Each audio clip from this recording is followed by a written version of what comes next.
Welcome to Season 5, Episode 31 of the Outlap F1 podcast, part of the Ship It Studios podcast network. Today we are doing the 2023 Japanese Grand Prix preview, and as you can probably tell, we're switching stuff up a little bit tonight. So I'm going to be your host, Cody, and I am here with my wonderful co-host, poker buddy, and partner in crime, Andy. How's it going, Andy? Final table participant. Well, for you, yeah. For me, I just missed out. I was going to say, well, you know what? But here's the thing. We were both in the points. Yeah, not bad. Definitely, we'll take it for my first time playing a tournament. It was an excellent time. But we'll get into that in just a few minutes, along with some good old F1 chit-chat. But a few items out of the way first. If you want to meet us on Twitter, Instagram, Discord, Reddit, or YouTube, you can find us at the handle Outlap F1 Podcast. If you're checking us out on YouTube, do us a solid and click the like and subscribe buttons, or click the 5-star button if you're on Apple Podcast or Spotify. If you want to reach out to us, you can email us at chatnow@outlapf1.com, or check out our website, www.outlapf1.com.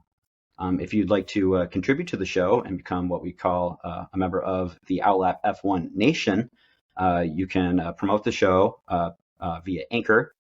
That's at Anchor F1 Outlap F1 support. You can do us a solid, contribute to the show.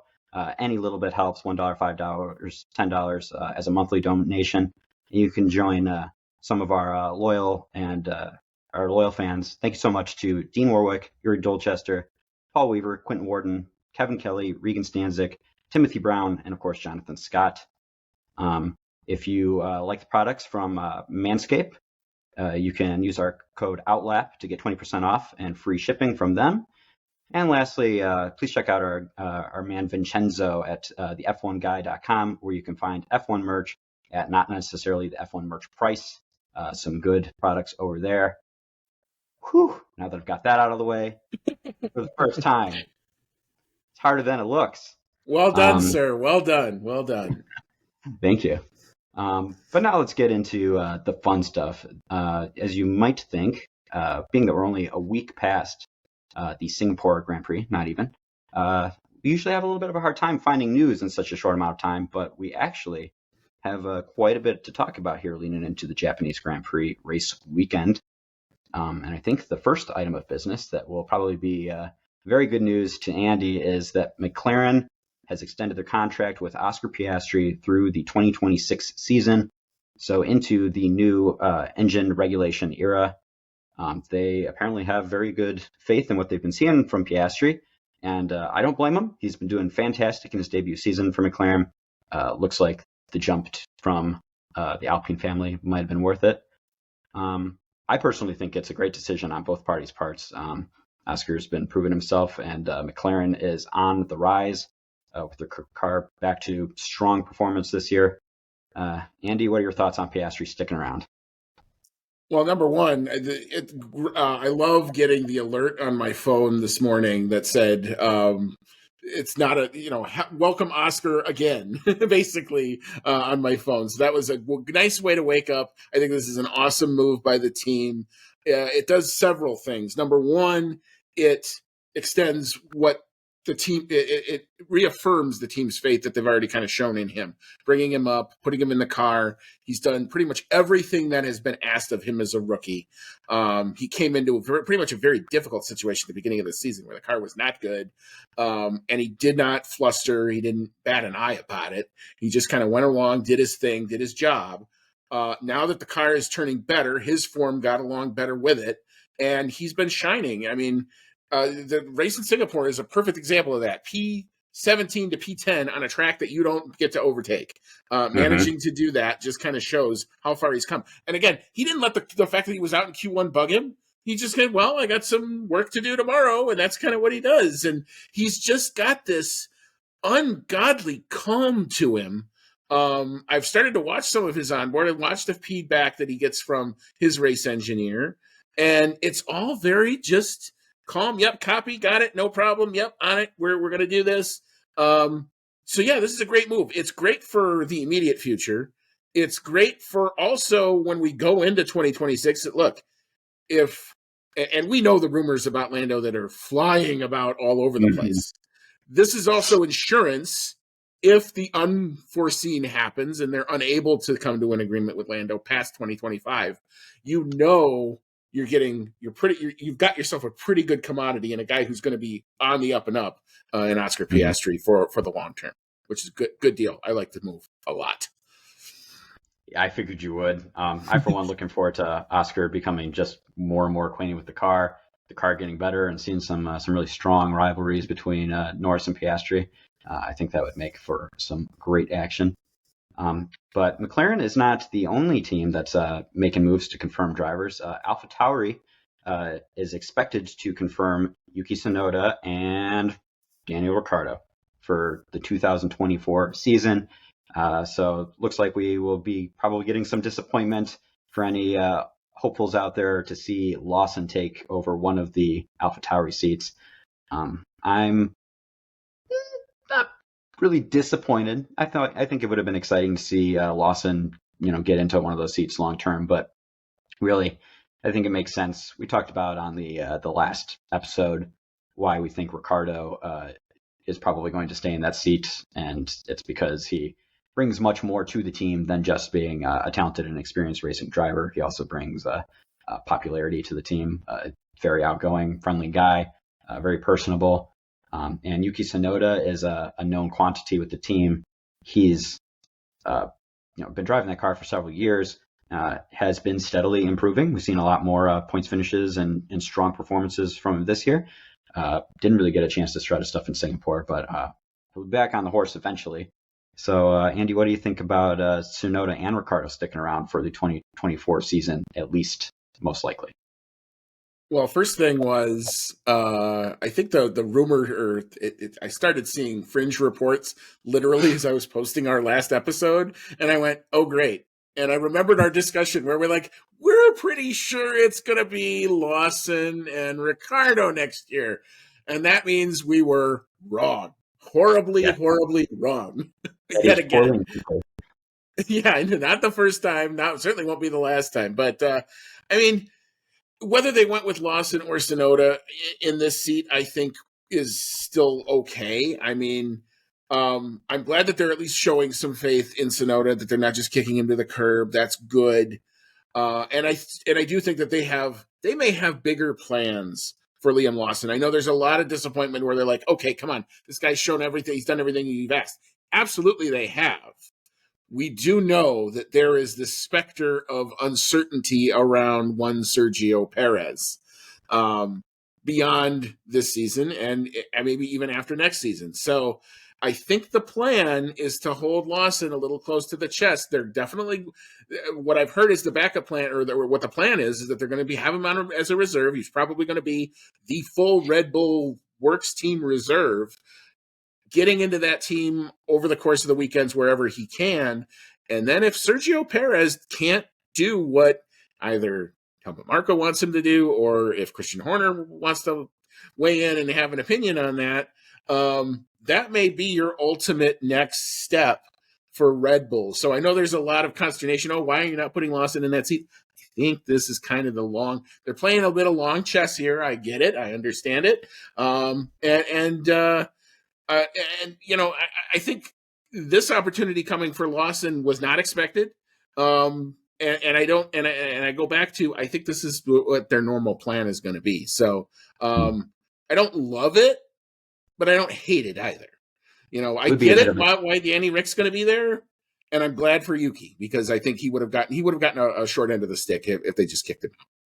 Yeah, it would be a bit of a kick in the teeth still, though, to have Lawson skip over both Sonoda and Ricardo for that big boy Red Bull seat.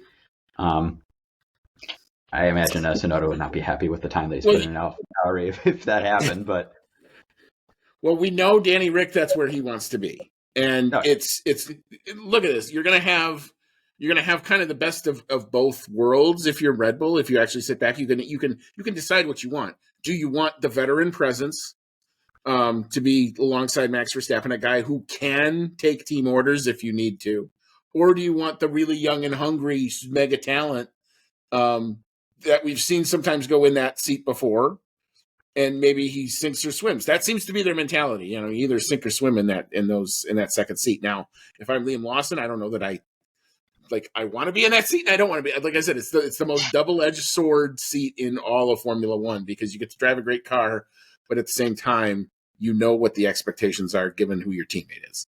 Mm-hmm. Yeah, and we're no strangers to seeing Red Bull switch up seats whenever they feel like it. So who's to say that Perez doesn't make the cut? We don't see Ricardo for a little while, and if he doesn't make the cut, then we see Lawson, and it just keeps going down the chain of command. Yep. Now that is not confirmed yet. That is just strong rumors for the moment, but we are expected to see that confirmed soon. Something that turned out to actually be just a rumor. There was a lot of talk going around that Lance Stroll's injuries, via social media, that his injuries were such that he was not going to partake in the Japanese Grand Prix weekend, or either that he had injuries or that something else was going on.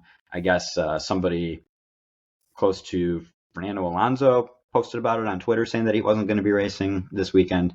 But Lance Stroll has now taken to social media himself to say that he is race ready for this weekend. So it looks like we'll see him back. Hopefully he is in good shape after that really nasty looking crash from the Singapore Grand Prix qualifying. And I was on the hopeful train that maybe somehow Sebastian Vettel could work out his neck really, really well in the next week to get ready for the second seat in that car. But it looks like he's going to be busy with some other stuff, which we'll get to in a minute. So, Andy, any thoughts on Lance Stroll making a quick comeback? Well, one, AlphaTauri need two cars to be on the grid, and two, they need two cars to excuse me. Aston Martin need two cars to be on the grid, and Aston Martin could actually use some of the points because they have a hard-charging McLaren team slowly but surely catching up to them a little bit. It's not to the point where I'd call that even a race for position yet, but if they have another result like they did last weekend, that now gets a lot more interesting moving forward into the last few weeks of the season. So, the biggest thing is I want him to be healthy. I don't want Lance to be trying to drive a car compromised. That's no good for any driver. He doesn't have any pressure on his seat that I'm aware of. So there wouldn't be a reason for him to push it if he's actually still injured. So one, want him to be fully healthy going in. This is not a track where you can afford to be going at it 70, 80%. You got to be 100%. This track is very, very physically demanding where they're going to. Almost as bad as Singapore, but not quite. But I mean, in terms of the twists and turns and the G-forces, yeah, this is nasty. So if he's good to go, and he's given a thumbs up, I got no problem with him being on the grid. We'll welcome him back with open arms. Yep, definitely agreed. No need to compound injuries that would be there. So I trust him when he says he's race ready. He's probably got the best job security on the grid, maybe even better than Max Verstappen. Who knows? But yes, definitely happy to see that he is doing well and is going to be returning this weekend. Sebastian Vettel wouldn't be able to take over his seat anyway because he's busy with some other things at the Japanese Grand Prix. He is going to be at the track to launch what they're calling a biodiversity project called Buzzing Corners. And what's been set up at Turn 2 at the Suzuka circuit are beehives, essentially man-made beehives, in order to promote struggles with the ecosystem, particularly bees, and to further promote the bees. The curbs at Turn 2 are going to be special colors this time. They're going to be black and yellow stripes. I think this is pretty fun. It's a little weird. I mean, it's cool. It's a little weird. Also, it's a little bit of a strange idea to have, beehives right next to a turn on a racetrack where, something happens, crash near the wall, a little tire goes up and hits one of those beehives. Now you're sitting there in your car with angry bees. Maybe a little bit of a crazy idea, but I agree with the idea of promoting, the ecosystem and things that we have to do to keep the environment healthy. Any thoughts on it, Andy? I mean, I love the awareness. We're definitely going to be aware of bees, Be one way or aware. another. Yes, keenly aware of where the bees are and where they're not. I'm assuming, and I'm hoping to God this is true, that there's going to be some sort of a screen, at least for the Grand Prix weekend, that would separate the bees from the participants at the track. Otherwise, I would be very, very concerned as to what's going to annoy said bees, or are they going to have a beekeeper in a suit constantly putting the mist on them to make sure they're docile or something. But all jokes aside, one, we know Sebastian Vettel has the goodness of the planet in his heart. He's been promoting that. I love what he's doing with sustainable fuel and showing, look, you can run a high screamy engine with fuel that doesn't hurt the planet. And can't we have the best of both worlds? Yeah, I'm Mhm. on board with that all the way. In terms of this is not the first time he's done stuff like this. I remember, maybe it was last year, maybe it might have been last year, might have been the year before, where you could actually pick up a little tree at Circuit of the Americas, courtesy of Sebastian Vettel. And they had his people outside of the gate, and there were these little, I don't remember what type of tree it was, but it was these little mini trees that you could go and then take it home and plant it. Now, I obviously couldn't because you can't transport that stuff on a plane, but otherwise, I would have tried to get one and said, "Oh, this is my Vettel tree." I would have put it in my windowsill and try to grow it. But it's just a fun thing. But yeah, I mean, look, all the power to him. I love the fact that I love buzzing corners, and I love the fact that you're going to see the black and yellow on the corner. I think that's Mhm. actually pretty cool. Makes me think of the Jerry Seinfeld B movie, Black and Yellow, stick together all the time. Let's go. Definitely going to be fun. And get it in your mind. You see that every time they go around turn two. One last little thing that we'd like to give you a reminder of, if you happen to be like us and live in the American Midwest, um, if you happen to be specifically in the Chicago area on September 29th, Red Bull is doing an exhibition outside of the United Center, where, if you're not from around here, where the Bulls and the Blackhawks play. Attendance is free, but you need to register, and you can find that registration at www.redbull.com/showrunchicago. They have already done a little bit of a preview. I believe it was today when Yep. some images were spread on social media of pictures of the Red Bull RB19 on the L, which is our local train system in Chicago. So it's cool pictures. Would have loved to see it.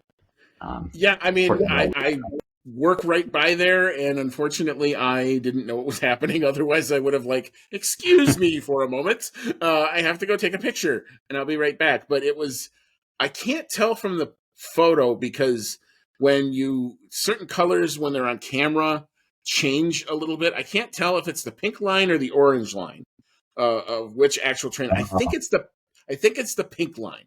It didn't look like an orange line train because this one actually looked new. The orange line goes to South Side, and the South Side's kind of known as the lesser part of the city. But anyway, regardless, that would be one heck of a sight in the middle of your day. You're trying to catch your train home, and boom, there's the RB19 already there, right there for you. So, but yeah, they're gonna be coming here. They're gonna do the exhibition. So if you're not familiar with the Chicago area and you don't know where the United Center is, I will make this really simple for you. Go to the exact middle of the city, in north and south, and go straight west from the lake.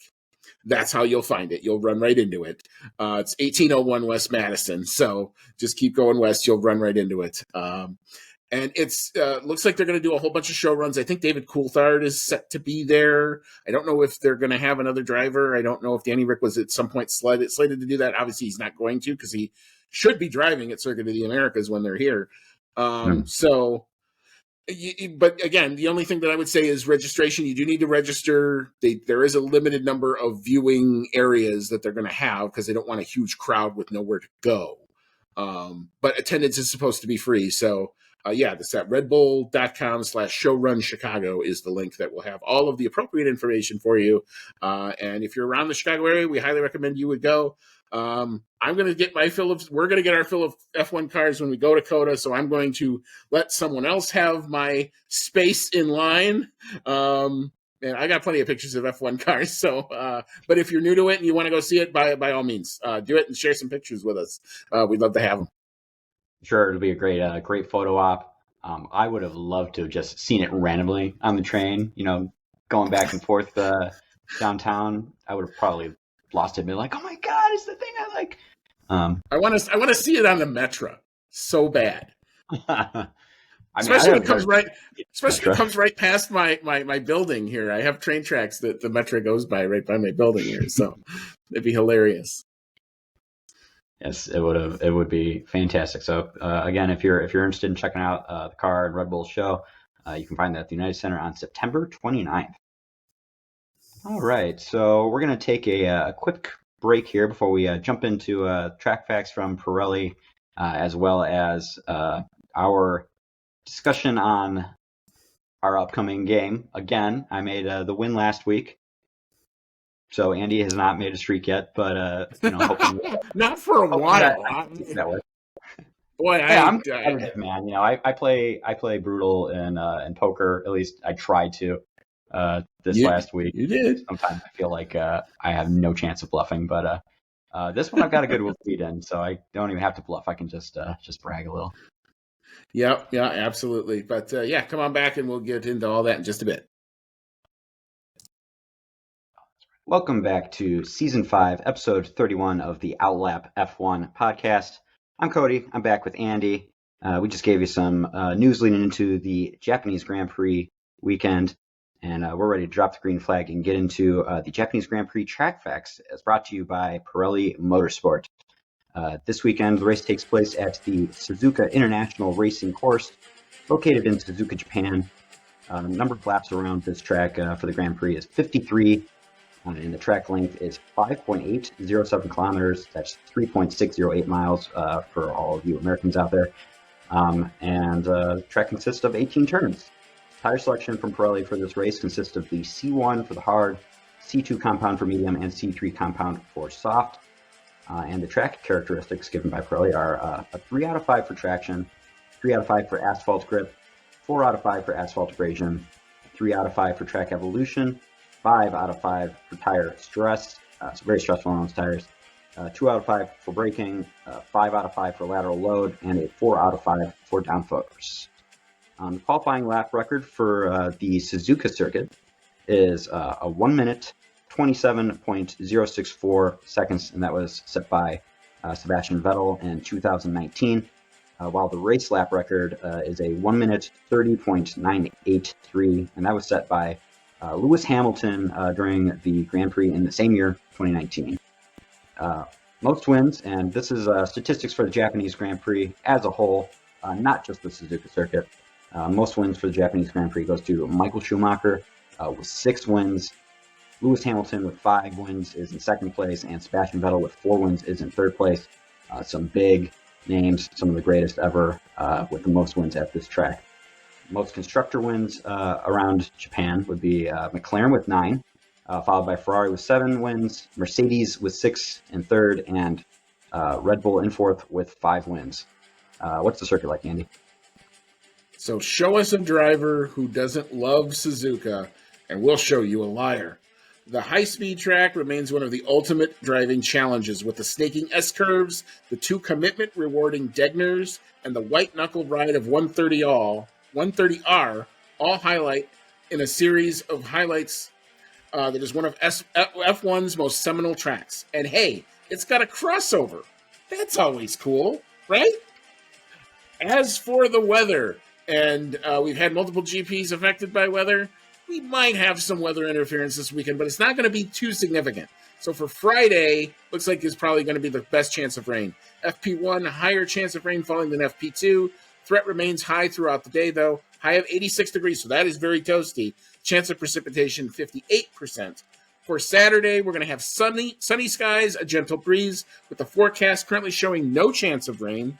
High of 84. Again, very much on the warm side. And on Sunday for the race, sunny and a gentle 10-mile-an-hour breeze at lights out with rain unlikely. High 82, little bit cooler. Chance of precipitation, a scant 2%. All right. Right, thank you for the forecast, Andy. And I'm taking a look at the track map here. Am I correct in seeing that there's only one DRS streak around this track? All right, that looks what it looks like. Yeah, Man, looks like there's only not one gonna. right along the front straight. So yeah, not a huge DRS affected circuit. Guess I must be It's way too expecting some good. twisty. Yeah, I guess there's some decent passing opportunities, but it seems like these cars are starting to go the way of the old cars at the moment, where things are steadily progressing to getting harder to pass. So a little surprised it's just the one zone, but I guess we'll just have to see how it goes. If anything, Suzuka is great for qualifying. That's my favorite part of this track.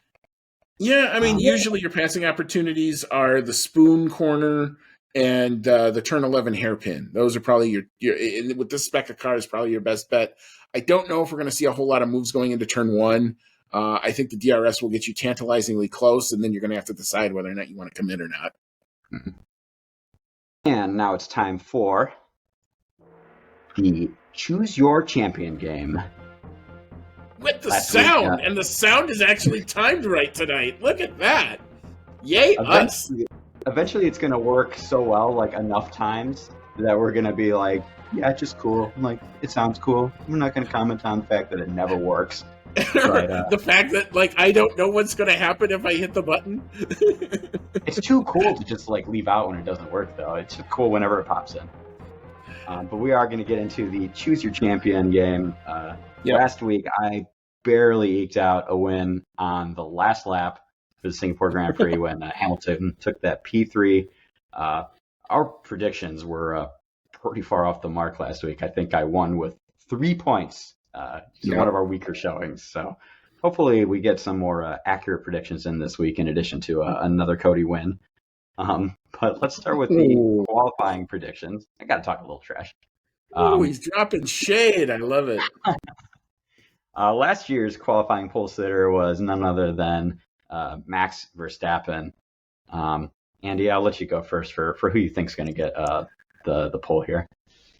Well, I would love to say, Ferrari builds on the momentum, and maybe this is real. And Red Bull wasn't looking so good. Yeah, well, I can't. This is going to be, I think, Max. Like, we haven't. I don't know if we've seen Max pushed all the way. I have a funny feeling he's going to try to push that car all the way. My only question is, can he keep it on track all weekend? Because if you push too far here, you're going to go flying, literally sometimes more than metaphorically. But but for pole position, it's Max Verstappen, and I don't think it's even going to be close. I am in agreement with you, and I know we've said for many weeks now, as Verstappen was on his 10-win streak, that for a lot of these items, pole sitter, race winner, it was going to be for Max Verstappen until it wasn't. And then last week it wasn't. Wasn't on pole, wasn't even in Q3, wasn't the race winner. And, I still don't think that was enough for me because I also went with Max Verstappen is getting the pole this year at Japan. He was really dominant here in the wet last year. I think he's going to feel like for some reason he's got something to prove, even though he's already proved plenty over the course of the season. So I think he's going to be pushing that car hard, and he's going to take the pole. And I think he's going to do it a little quicker than last year's time. Last year's qualifying pole time was a 1:29.304, and I've decided to go, I guess actually quite a bit faster, about a second faster. I'm going with a 1:28.268. Andy, what's your guess? I'm a tad slower. I do think it will probably be faster than last year. The fact that the practices are probably going to be dry, I think bodes well for the times because you're not going to have that massive amount of track evo. It's going to kind of be baked in. So I do think we were probably going to end up going faster than last year. So I got 1:28.754. Excellent guess. And I don't know. Was it wet in qualifying last year? I don't really think so. I think it was just mostly during the race. So we're not going to get anything. I think Saturday was the one day that it wasn't wet. I seem to remember wet Friday, wet Sunday, and then Saturday was kind of that everybody didn't know how to set up the car because we knew it was going to be wet again the next day. So it gives me a little bit of faith that this week we're not going to be off by like 10 seconds. Well, there's no reprofiling. The track is the same, so we shouldn't be that far bad. No, that was the killer on that. Is I don't think either of us knew just quite how much of a difference that was going to make, even though the teams were saying, "Oh, yeah, it's going to be about 10 seconds." Yeah, well, we did. We just took it off of 10 seconds of rain time last year. That was the problem. Getting into the race predictions, last year's podium consisted of the good old Leclerc, that's Verstappen, Perez, and Leclerc. I think we're going to see the same man at the top step, Verstappen in first. But Mercedes has been impressing me lately, and after Russell's mistake last week, I don't, sadly, have faith we're going to see him on the podium this week. So I'm going with Hamilton in second place, and Carlos Sainz has made me a believer.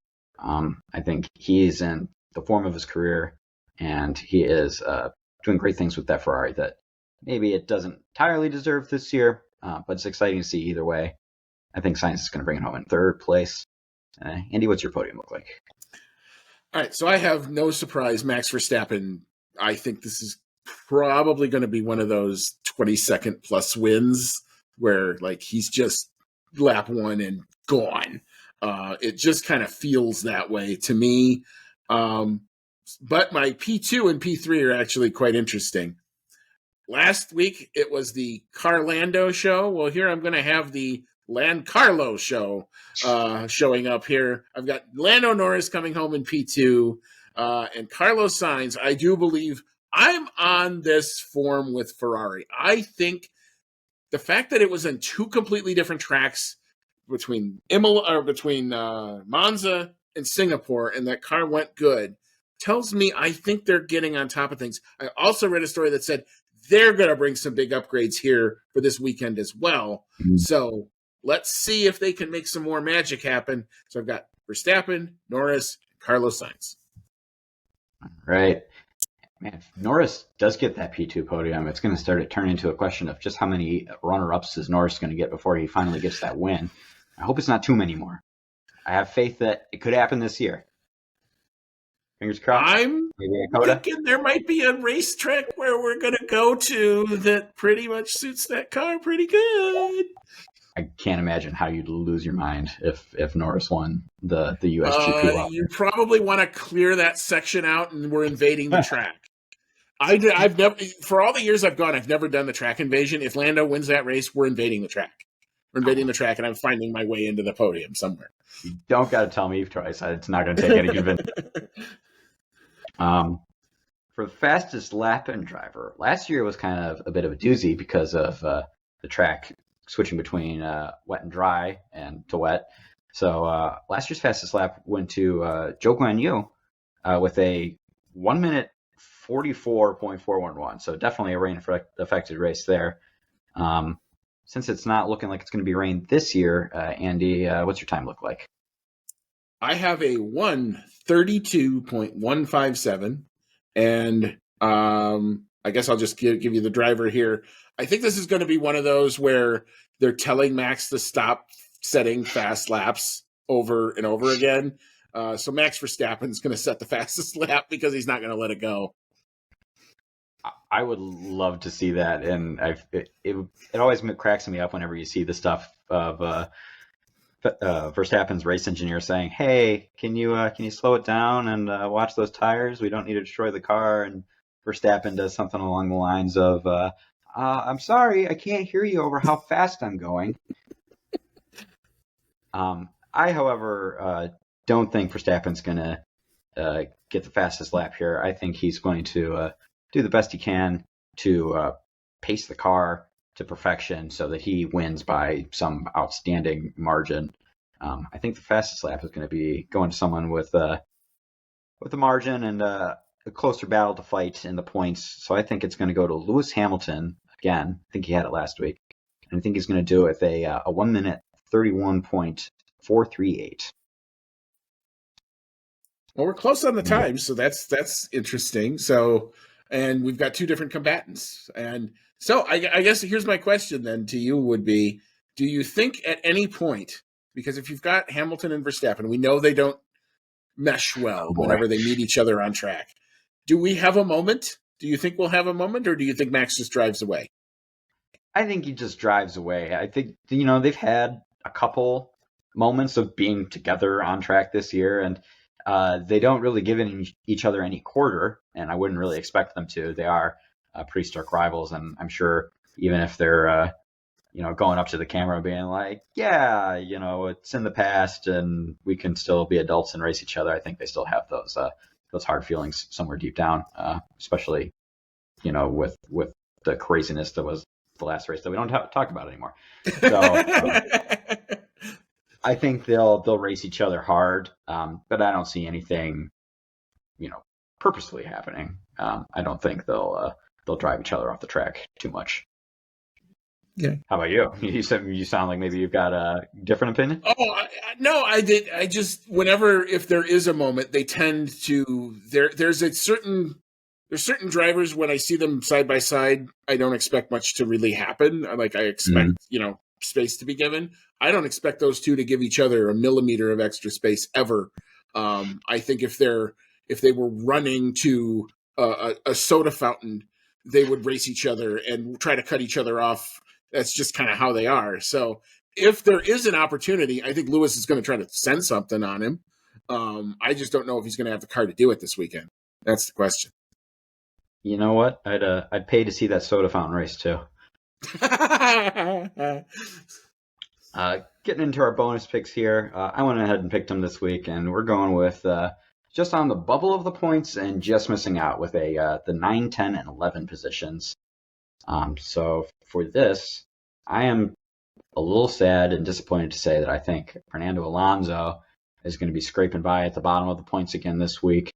His form is still great. He had a bit of an off one in Singapore, but the car had a lot to do with that. Problems in pit lane had some stuff to do with that.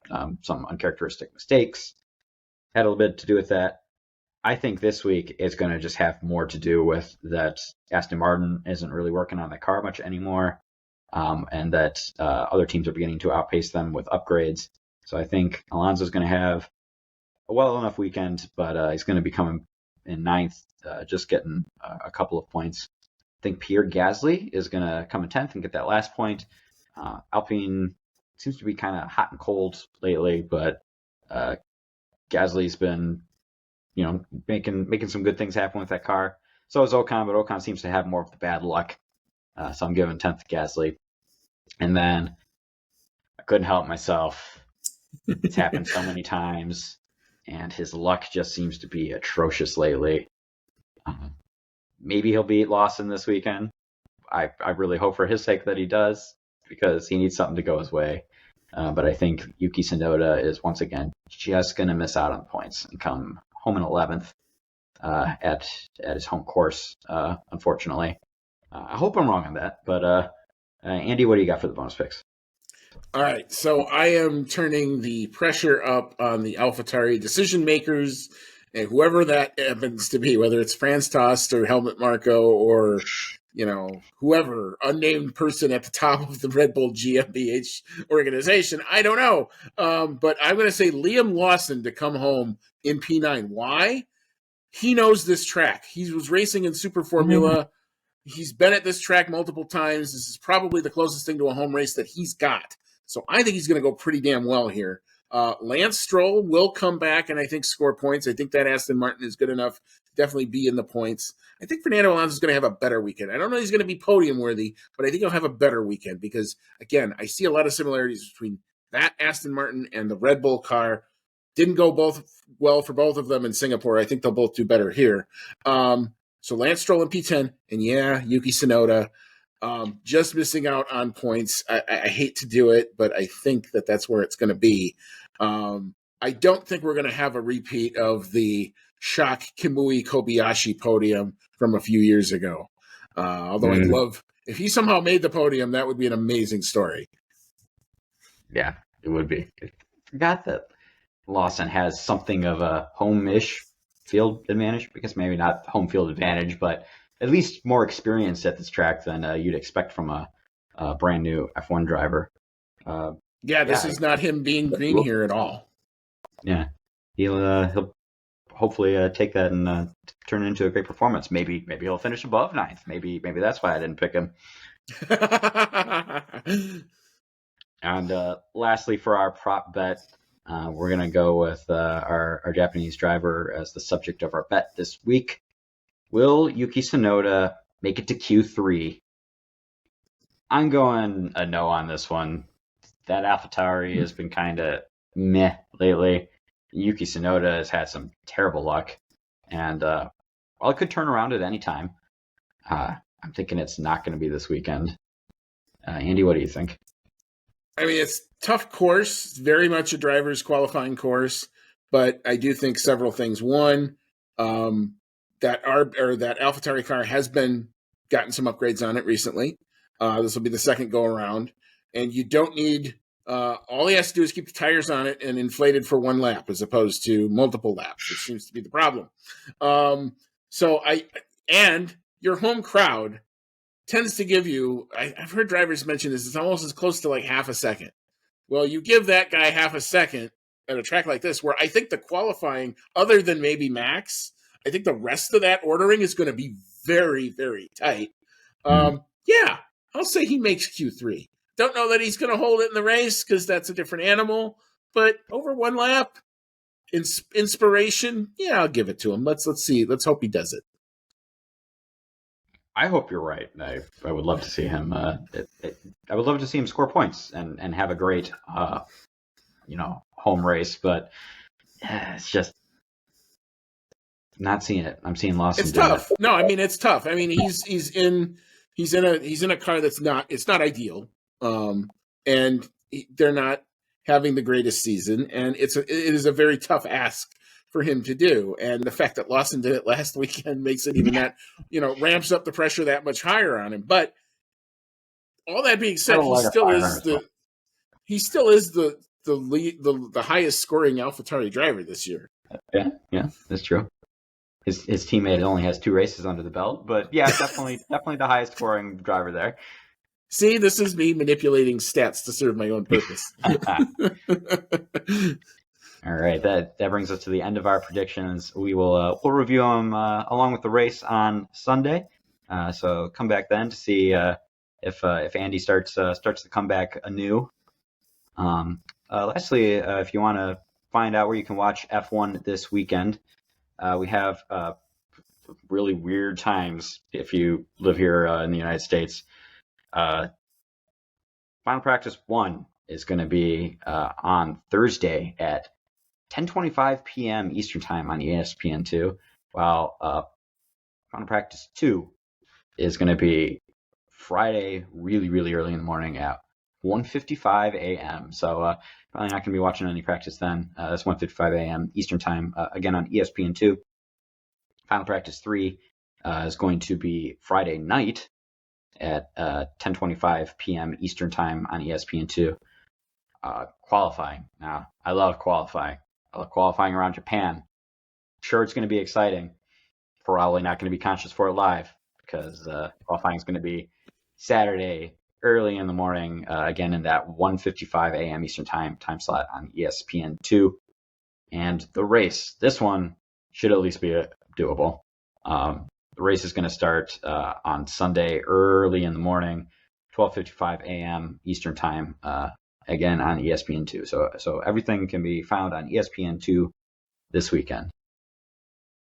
Yeah, I mean the one thing you gotta love the primetime FP1 and FP3 sessions. So if you don't usually watch those sessions because those are the harder ones to watch, go ahead and give those a look if you're so inclined. I am going to figure out some way to either power nap or I am going to I may invest in a Red Bull or two. Because it gives you wings and it puts you on, that other cloud of where I may need to do. If you see tweets, we know who the one is who's tweeting because you've already said you're not going to do it. So if you see tweets, it's going to be from me. So if you see us on Twitter during qualifying, you know who the crazy one is out of the bunch here. Yeah, you definitely know who the crazy one's going to be. You're the last race that I watched that was on at midnight was actually not because it was on midnight U.S. Central Time. Last race that I watched at midnight was the British Grand Prix, and that's because it was That's right. on at midnight while I was in Japan on a cruise ship. And the cruise ship, by some stroke of weird luck, was actually going to be showing the race live. So, after being out in the hot Japanese sun all day, I really tried, man. I tried to stay awake for that race.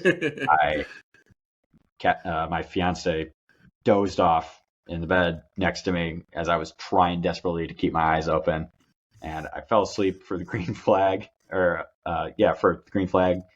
I woke up around lap 3, and every 10 laps, it was like, I'm going to try really hard, and I can't count for 10 laps.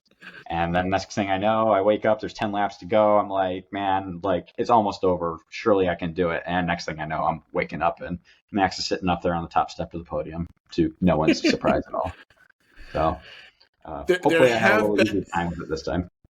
Yeah, I mean, there have been Grand Prix where I've admittedly done that. Like Australia is always one that I worry about. This one is one that I worry about. Mm-hmm. I don't know if you ever. It's ironically enough, MotoGP is going to this circuit this weekend. When India had its Grand Prix, that race started at like 2 a.m. Mm-hmm. The Malaysian Grand Prix would start at like 3 a.m. local time.